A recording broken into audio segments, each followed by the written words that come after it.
يضلل الله فما له من ولي من بعده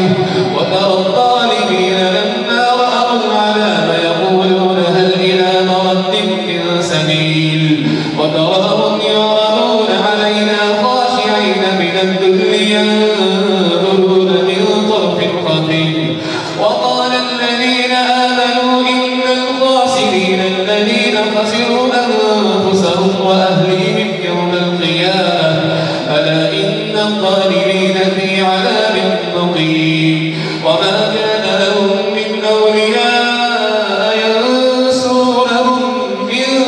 دون الله ومن يضلل الله فما له من سبيل استجيبوا لربكم من قبل أن يأتي يوم لا مرد له من الله ما لكم من ملجأ